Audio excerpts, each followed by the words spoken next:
here. We're we're dumping a bunch of stuff off the top, so everyone is filled. Is that the last of that group?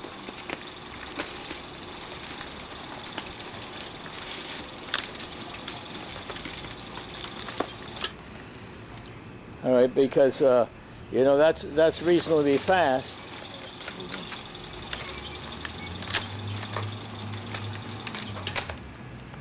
All right, now this is a large size, and we should be a little better off with the smaller size tray. These two containers now, if everything's adjusted, they won't fill up very fast, and we have to make sure we take this in conservative steps. But this roller we think is significant because now it allows you to deform it slightly and overcome voids in this tray. But I think this is pretty darn fast, so a person has to be pretty well prepared. And that, you know, that's fast speed. And so a person, if they're really going, well, you can get an awful lot of production out of this, but you got to start slow.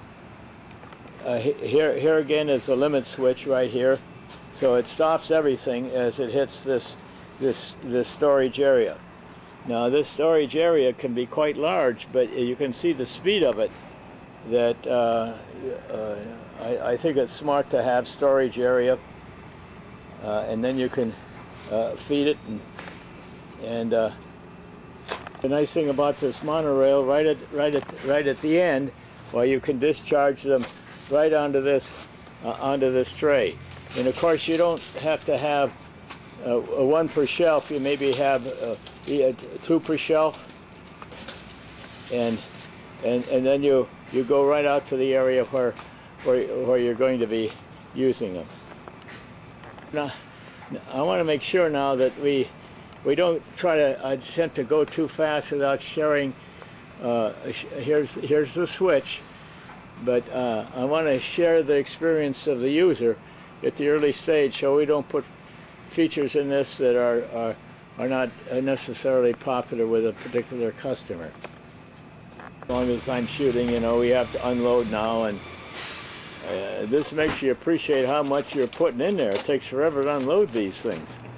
So we think we're on the right track, but I want to emphasize that we want to share what we've got now, which is an early prototype, with a customer, so he can